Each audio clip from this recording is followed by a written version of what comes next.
Assalamualaikum warahmatullahi wabarakatuh. Alhamdulillah. Wassalatu wassalamu ala Rasulillah wa ala alihi wa sahbihi wa man tabi'ahu. Asyhadu an la ilaha illallah wa asyhadu anna Muhammad Rasulullah. Allahumma sholli ala Sayyidina Muhammad wa ala ali Sayyidina Muhammad walhamdulillah alamin. Rabbi israh li sadri wa yassir li amri wa hlul 'uqdatam min lisani yafqahu qawli.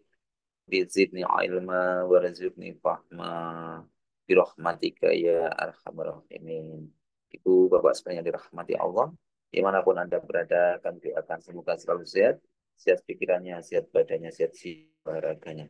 Amin. Amin ya rabbal alamin. Untuk itu mari kita tingkatkan syukur kita, tingkatkan kita selalu komunikasi dengan yang Maha Kuasa, yang Maha Pencipta, dengan memperbanyak syukur dan memperbanyak istighfar. Astaghfirullahaladzim. Astaghfirullahaladzim. Astaghfirullahaladzim. Astaghfirullahaladzim. Astaghfirullahaladzim. Astaghfirullahaladzim. Astaghfirullahaladzim. Subhanallah walhamdulillah wa la ilaha illallah wallahu akbar wa la hawla wa la quwata illa billahil aliyil azim. Subhanallah walhamdulillah wa la ilaha illallah wallahu akbar wa la hawla wa la quwata illa billahil aliyil azim. لا إله إلا الله وحده لا شريك له له الملك وله الحمد وهو على كل شيء قدير لا إله إلا الله وحده لا شريك له له الملك وله الحمد وهو على كل شيء قدير اللهم فقهنا في الدين وعلمنا التأويل اللهم فقهنا في الدين وعلمنا التأويل اللهم فقهنا في الدين وعلمنا التأويل اللهم إني أسألك علما نافعا ورزقا طيبا وعملا متقبلا اللهم إني أسألك الهدى والتقى والعفة والغنى. Kita siapkan diri kita untuk sujud, Bapak Ibu. Allahu Akbar, Allahu Akbar, Allahu Akbar, Allahu Akbar. Ashadu an la ilaha illallah. Ashadu an la ilaha illallah. Ashadu anna Muhammad Rasulullah. Ashadu anna Muhammad Rasulullah. Hayya ala salah. Hayya ala salah. Hayya ala falah. Hayya ala falah. Allahu Akbar. Allahu Akbar. La ilaha illallah. Ya hadi alimu ya khabir ya fatahu ya mubin. Ya hadi alimu ya khabir ya fatahu ya mubin. Ya hadi alimu ya khabir ya fatahu ya mubin. Ya Hayyu ya Qayyum bi rahmatika astaghis. Ya Hayyu ya Qayyum bi rahmatika astaghis. Ya Hayyu ya Qayyum bi rahmatika astaghis. Ya Rabbi lakal hamdu kama yanbaghi li jalali wajhikal azimi sultanik.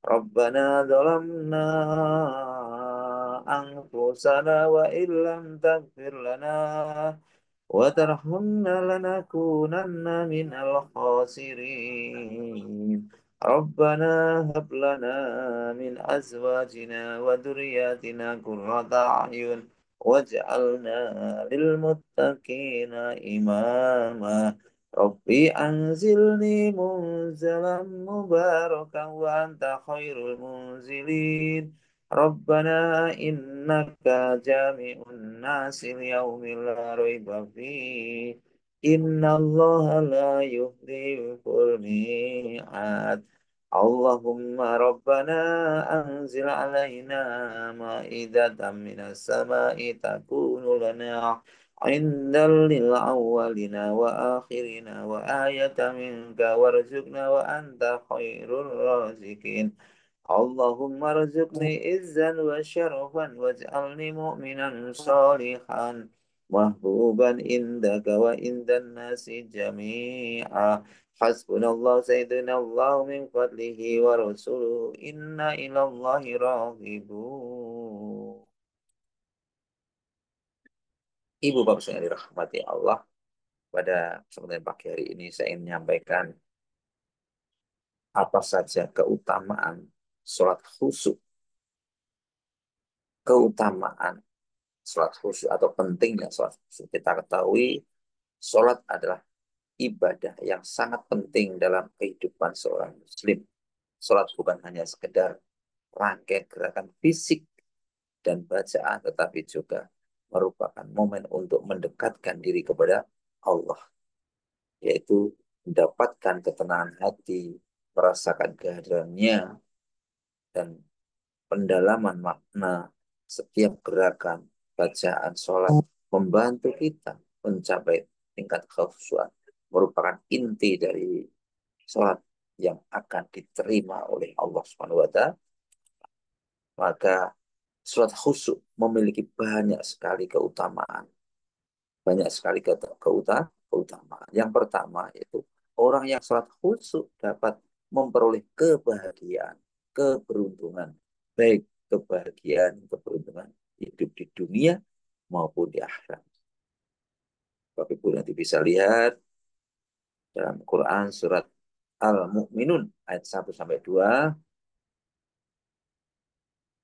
yaitu sungguh beruntung orang-orang yang beriman, yaitu orang yang khusyuk dalam salatnya. Qad aflahal mu'minun alladzina hum fi salatihim khashi'un. Yang kedua yaitu salat khusyuk juga dapat memberikan ketenangan dalam hati dan tidak gelisah apabila mendapat musibah atau cobaan hidup. Hal ini sesuai dengan firman Allah dalam Quran surat Al-Ma'ar, ya, Al-Ma'arij ayat 19 sampai dengan 23, yang maknanya sesungguhnya manusia diciptakan bersifat suka mengeluh. Sekali lagi, sesungguhnya manusia itu diciptakan bersifat suka mengeluh. Apabila dia ditimpa kesusahan, dia berkeluh kesah. Dan apabila mendapat kebaikan harta, dia jadi kikir. Kecuali orang-orang yang melaksanakan sholat, mereka tetap setia melaksanakan sholatnya. Ini ya, ini. Jadi ya ini karakter manusia, sifat manusia yang suka mengeluh, lebih banyak mengeluhnya daripada bersyukurnya. Lebih banyak mengeluhnya daripada bersyukurnya. Dan kalaupun dikasih rezeki, itu kikir. Ya, ini ya. Jadi kalau dikasih rezeki, kikir, cetil, alias medit, cetil medit, gitu ya. Yang ketiga, yaitu sholat khusyuk juga dapat menghapus dosa selama orang yang sholat itu tidak melakukan dosa besar. Jadi antara sholat dengan sholat itu sudah menggugurkan dosa selama bukan dosa besar. Kalau dosa besar harus taubatan nasuh. Sebagaimana diterangkan dalam uh, sabda dari hadis Nabi besar Muhammad SAW dari Ibnu Abi Sa'ban, ya. Barang siapa yang sholat 2 rakaat, di dalamnya dia tidak berbicara sedikit pun dengan hatinya tentang urusan-urusan keduniaan, niscaya diampuni dosa-dosanya yang lalu. Jadi barang siapa yang sholat 2 rakaat saja, yang di dalam hatinya tidak ingat tentang kehidupan dunia, tidak mengingat-ingat dunia, tidak, ya, maka diampuni. Kenyataannya susah kok angel ini, susah ya. Jadi justru kadang-kadang saat sholat kita ingat semuanya. ingat dunia, ingat sana tagihan, ingat kemarin, ingat pekerjaan yang lalu, ingat impian, ingat sana, ingat sini. Nah ini. Maka diingatkan kita agar kita bisa khusyuk bagaimana nanti ada cara-caranya. Selanjutnya Rasulullah SAW sendiri juga dawuh dalam hadis Ahmad, Muslim, dan Tirmidzi, sholat-sholat fardu itu dapat menghapuskan dosa-dosa kecil yang dikerjakan di antara waktu-waktu itu selama tidak ada dosa-dosa yang besar yang dikerjakan. Jadi seperti itu. Yang Bapak Ibu sekalian dirahmati Allah, lanjutnya keutamaan yang keempat yaitu sholat khusyuk juga dapat mencegah perbuatan keji dan mungkar, dosa yang atau maksiat. Maksudnya begitu, dengan sholat itu dapat menghapus dosa. Tidak hanya menghapus, ya, tapi sebenarnya kita bisa terhindar orang-orang yang sholat khusyuk itu. Sebagaimana di dalam Quran surat Al-Ankabut ayat 45. Sesungguhnya sholat itu mencegah dari perbuatan keji dan mungkar. Mencegah mestinya. Tapi kenyataannya banyak Pak yang mereka muslim, yang mereka sholat, tapi banyak berbuat dosa. Masih banyak korupsi di mana-mana. Korupsi ya mereka ya sholat ya korupsi. Berarti sholatnya tidak membekas. Bisa jadi sholatnya tidak khusyuk. Ya. Karena tidak membawa dampak. Mereka masih wilayah ibadah-ibadah, kerja-kerja. Jadi tidak berdampak terhadap sholatnya. Hati-hati ya. Nah, ini tidak bisa jadi sholatnya tidak khusyuk. Karena orang-orang yang imannya kuat, jadi imannya kuat, iman yang level pertama itu percaya akan Allah. Iman yang level 2 percaya diawasi oleh Allah. Percaya diawasi oleh Allah. Iman yang level dewasa, yang senior atau yang tingkat tinggi yaitu merasa setiap gerak-gerik kita karena digerakkan oleh Allah. Jadi gitu.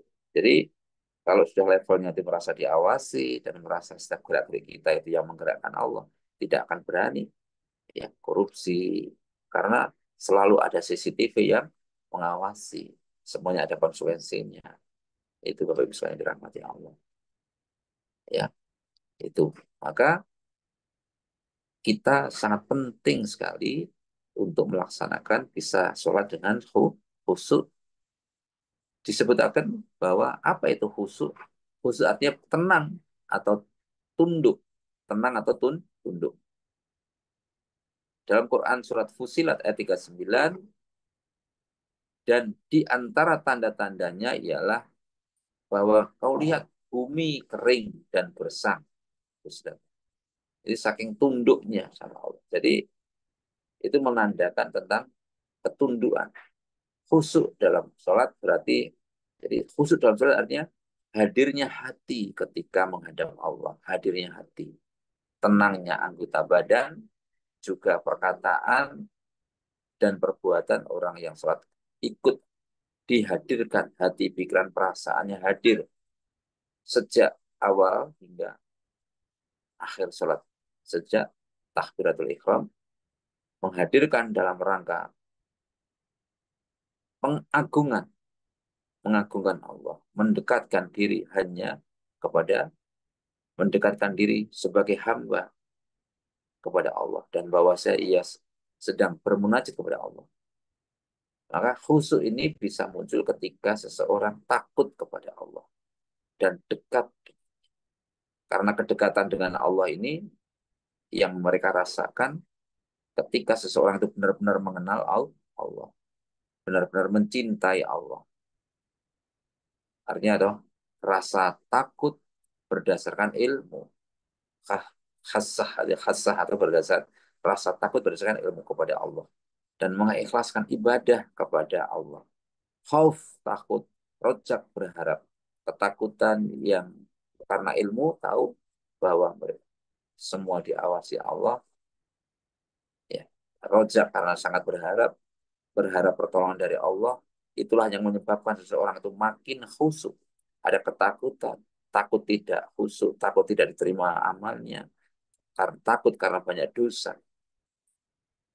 ya, ketemu dengan orang-orang yang sangat kita cintai, kita takut karena kita banyak salah lupa dan dosa, dan rojak kita berharap sekali agar mendapat dicintai, ya, karena kita itu yang sangat berharap sekali karena kita lemah.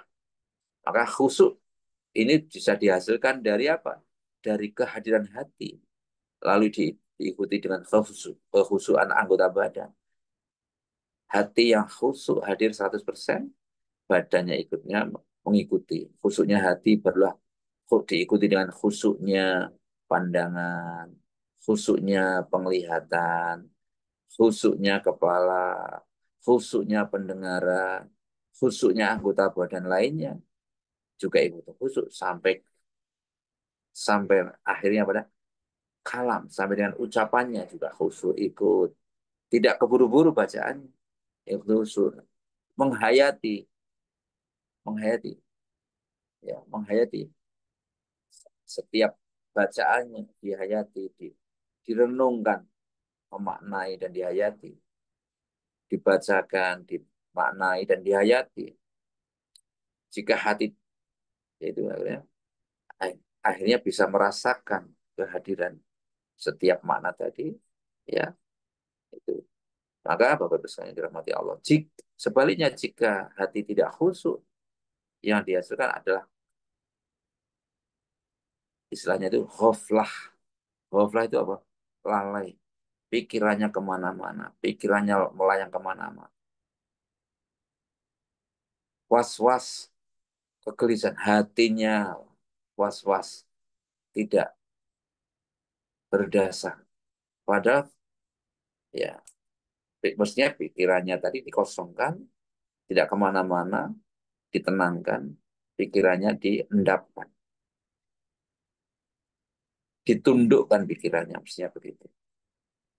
Hatinya itu mestinya itu di hati yang tenang, tapi yang ada karena tidak menghadirkan hati di situ, akhirnya yang ada hatinya gelisah, gelisah, tidak nyaman, tidak berdasar, tidak tahu.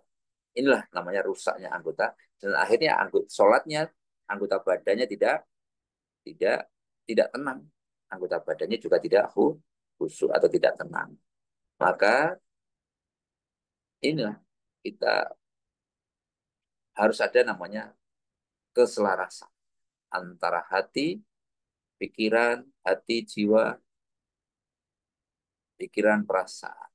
Ya, pikirannya didapat, perasaannya ya perasaan senang, senang karena ketemu dengan yang Maha Ar-Rahman Ar-Rahim. Hatinya tenang karena apa? Tenang karena menghadirkan hati. Karena kita zikrullah, berzikir kepada Allah Sang Maha Tenang. Karena itu ya, pikirannya diendapkan. Jangan dibebani dengan pikiran-pikiran. Pikirannya diendapkan. Inilah maka dalam Quran surat Al-Mu'minun ayat 1 sampai 2 sesungguhnya beruntunglah orang-orang yang beriman, yaitu orang-orang yang khusyuk dalam sholatnya. Maka Bapak Ibu yang bisa khusyuk dalam sholatnya beruntung. Di sini tidak ada keterangan beruntunglah bagi orang yang kaya raya, beruntunglah yang memiliki derajat yang tinggi, tidak ada. Beruntunglah bagi orang yang cerdas, tidak ada. Tapi beruntunglah bagi orang-orang yang khusyuk dalam sholatnya. Maka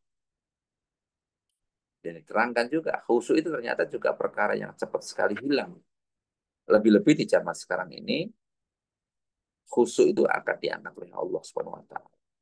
Sebagaimana dalam Quran surat At-Tarhib, ya, mohon maaf, dalam hadis At-Tabrani, yaitu Rasulullah SAW dawuh, perkara yang pertama kali diangkat dari umat ini adalah khusyuk, sampai tak terlihat lagi orang yang sholat itu khusyuk, sampai tak terlihat lagi dalam khusyuk, nah, tak terlihat lagi khusyuk di dalam sholatnya. Jadi begitu.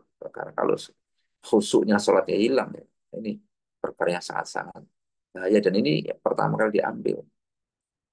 Maka sholat yang di dalamnya khusyuk tidak itu yaitu itu menghadirkan hati, pikiran dan perasaan tadi. Ya. hatinya tenang, pikirannya, perasaannya, pikirannya fokus dikosongkan hanya Allah. Kita itu hamba, perasaannya senang karena kita ketemu dengan Yang Maha Rahman Rahim.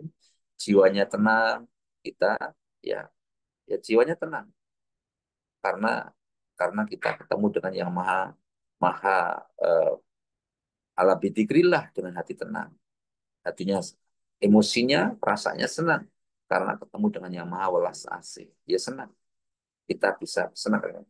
Ya. Maka sholat yang sebaliknya sholat yang di dalam tidak ada khusyuk, tidak menghadirkan hati walaupun walaupun salah sah di dalam sholatnya rukun sah, tetapi besarnya pahala. Jadi ya dari makin ya. Jadi besarnya pahala tidak seberapa kan gitu ya. Ini diterangkan dalam hadis hadis Abu Dawud, yaitu ada yang selesai sholatnya tetapi ia hanya mendapatkan sepersepuluh, ada juga sepersembilan, ada juga seperdelapan, ada juga sepertujuh, ada seperenam, ada seperlima, seperempat, sepertiga, dan separuh, sepertiga, dan seperduanya, separuhnya. Jadi macam-macam. Itu semua tergantung dari kadar khusyuknya masing-masing di dalam sholat. Ya, maka kita hendaknya kita memperhatikan sholat dengan khusyuk. Maka hendaklah setiap muslim menghindari atau menghadirkan sholat sebagaimana kita. Jadi kita harus berusaha agar kita bisa sholat dengan khusyuk. Mungkin kalau kita kita ini melihat orang khusyuk, kita melihatnya khusyuk karena khusyuk tidak ini urusan hati ya. Jasad terlihat khusyuk, tetapi hati kita tidaklah tahu. Ini ya, ini hati seperti itu. Jasad kelihatan tenang, tapi hati kita tidak tahu. Ya itu ya. Maka ada kiat-kiat supaya khusyuk gimana? Untuk meraih khusyuk ada dua. Yang pertama yaitu melakukan hal-hal yang menguatkan khusyuk, yaitu mempersiapkan sholat dengan tumak ninah. Yang di dalamnya dengan tartil membaca surat bacaannya itu dengan tartil, kemudian mentadaburi ayat, ya, tadabur ayat, bacaan-bacaannya sholat, lebih-lebih ketika sujud itu. Jadi mempersiapkan diri kita, bacaannya tartil, dan kita berusaha memaknanya paham, ya, mengerti. Tapi yang intinya kita lebih-lebih intinya itu menghadirkan hati kita. Yang kedua itu dakfu as-sakil, menghilangkan hal-hal yang melemahkan khusyuk. Dakfu as-sakil itu menghilangkan hal-hal yang mengganggu sholat, yang mengganggu konsentrasi, ya, yang menghilangkan. Apa itu? Nah, apa itu gangguan-gangguan itu? Ya, apa saja, mungkin pikiran masalah ingat dengan kehidupan dunia. Hal yang mungkin selama ini kita bacaan-bacaan, tontonan-tontonan eh, yang tidak baik itu kadang-kadang nanti malah saat sholat hadir, ya, atau perkara-perkara urusan dunia itu juga dapat mempengaruhi khusyuan. Ya. Cara menghilangkan gangguan gimana? Di dalam sholat terkadang berseliweran pikiran-pikiran yang mengurangi konsentrasi sholat. Apakah yang harus dilakukan untuk mendapatkan sholat yang khusyuk dan menghilangkan pikiran-pikiran yang mengganggu tersebut? Nah, ini banyak sekali ya kasus-kasus seperti ini. Itu adalah setan namanya khinzib. Jika kamu merasa diganggu, mintalah perlindungan kepada Allah dari gangguan, dan kita boleh meludah 3 kali ke sebelah kiri, gitu ya. Tapi tidak keluar ludahnya, cuman kayak angin aja ke sebelah kiri 3 kali. Ini boleh diizinkan. Kata Utsman, aku pun melakukan kemudian menghilangkan gangguan itu. Ya, ada juga yang mengajarkan kepada kita dengan cara menghilangkan gangguan setan itu dengan kita membaca, memohon perlindungan kepada Allah dengan membaca ta'awud. Itu boleh, ya, ini boleh. Selain selain bacaan ini tidak boleh ya. Baca ta'awudnya gimana? A'udzu billahi minasyaitonir rajim. Ini dilafadzkan, ini ya. Ini dilafalkan ya, dilafalkan artinya dikeraskan boleh, tidak hanya dalam batin ya, ini boleh. Ini hukumnya diperbolehkan dan tidak membatalkan walaupun tidak ada dalam ini boleh. Alhamdulillah. Jadi sebelum sholat kita berdoa dulu itu seperti itu, hal seperti itu. Dan tadi um, meludah sebelah kiri tadi, tapi tidak keluar lidahnya, cuman kayak embusan aja ya ke bawah ya, jangan sampai ini kena tetangganya ya. Dengan ringan, ambil nafas ya, mengandung sedikit ya. Diperbolehkan dengan syarat tidak mengganggu orang yang berada di sebelah kirinya dan tidak mengotori masjid ya. Tentunya kan cuma angin aja. Ya niatnya. Jadi yang pertama tadi apa? Membaca ta'awud ya, ta'awud membaca A'udzubillahi minasyaitonirrajim, Bismillahirrahmanirrahim dan melamakan ya. Jadi waktu berdiri itu harus ini kalau ini dipraktekkan ya teman-teman masih banyak lagi cara-cara yang lain tapi mungkin nanti ini keutamaan-keutamaan dulu aja nanti. Ya masih banyak nanti yang di satu aja sedikit aja. Jadi saat berdiri harus betul-betul siap mempersiapkan diri ya, mempersiapkan saat tegap. Jadi bukan Allahu Akbar yang lama. Kalau Allahu Akbar lama itu karena hati-hati. Ini karena Allahu Akbar tidak boleh putus, ini harus Allahu Akbar ya. Tapi kalau saat berdiri lama mempersiapkan boleh. Tapi saat Allahu Akbar ini terputus tidak boleh. Allahu Akbar. Karena ini kan Allahu terpisah tidak boleh, nanti harus sambung ya. Melamakan berdiri sebentar sambil betul-betul fokus, siap. Artinya kita siap-siap tegap menghadap Allah. Maknanya begitu. Niatnya, pakaiannya kita mengosongkan pikiran kita. Ya, tidak ada. Jadi urusan dunia dikosongkan, pikirannya dikosongkan, semua dikosongkan. Dikosongkan pikiran kita. Jadi jangan sampai ada pikiran yang lain. Nol. Jadi kita itu kosong, kita siap menghadap yang maha. Ya, dan dan habis itu kita itu lemah, hanya Allah yang akbar. Allah Maha Besar. Hanya Allah yang besar dan kita itu kecil. Allah Akbar. Allahu Akbar. Allah sendiri yang besar, kita yang kecil. Ya, begitu kita siap menerima melaksanakan perintahnya, kita siap melaksanakan perintah Allah dan begitu tangan di atas ditaruh begini, artinya sudah kita berserah diri kepada Allah. Ibaratnya kita serahkan semua urusan kita, urusan dunia, urusan apapun yang ada dalam pikiran yang kita urusi selama di luar sholat tadi, apa yang menjadi urusan kita tadi, begitu kita sedekap tadi, artinya kita berserah diri, kita serahkan seluruh anggota tubuh kita kepada Allah Subhanahu Wa Taala. Iya, teman-teman. Jadi eh, itu aja saya rasa masih banyak nanti yang kita mungkin nanti kita praktekkan, masih ada bacaan-bacaan lain, bagaimana saat ruku, bagaimana saat sujud, bagaimana saat duduk di antara dua sujud itu nanti semuanya ada hikmah-hikmah yang bisa kita ambil pelajaran, yang tidak hanya bacaannya saja tapi yang penting hikmah dari setiap gerakan sholat itu juga perlu kita pahami sehingga kita akan menjadi orang-orang yang hadir di dalam sholat itu betul-betul kita bisa khusyuk ya. Demikian yang dapat kami sampaikan. Sekali lagi, tentunya yang diawali dengan sebelum itu tadi diawali dengan wudhu yang benar. Wudhu yang benar tidak hanya membersihkan uh, diri, mensucikan diri, tapi juga niatkan membersihkan dari semua dosa-dosa dosa mata, dosa telinga, dosa mulut, dosa tangan, dosa kaki. Itu niatkannya juga begitu. Dimulai dari apa? Wudhunya, dari lingkungannya, dari pergaulannya, dari siapa teman-temannya itu ya. Jadi tidak bisa kita tiba-tiba akan menjadi orang yang sholatnya khusyuk kalau wudhunya tidak sempurna, lingkungannya, pergaulannya tidak baik, itu juga akan mengganggu kekhusyuan di dalam sholat. Saya rasa demikian yang dapat kami sampaikan. Mohon maaf atas segala kekurangan. Semua kebenaran datang dari Allah dan semua kesalahan dari saya pribadi. Mari kita bersama-sama berdoa untuk Rasulullah, keluarganya, sahabatnya, para pemimpin kita, wabil khusus orang tua kita, saudara kita, teman-teman kita semuanya, usaha-usaha kita semuanya, murid-murid kita semuanya. Kita doakan semoga semuanya sukses dunia, akhirat. Al-Hadiniyah, Al-Fatihah.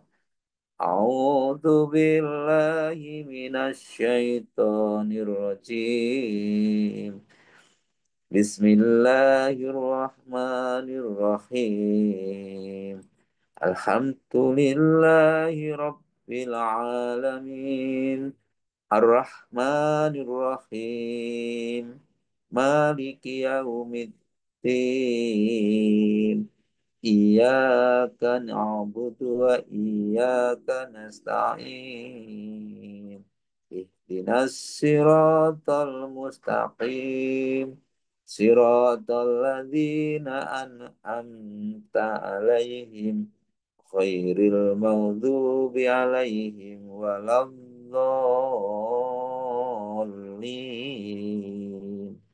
Amin.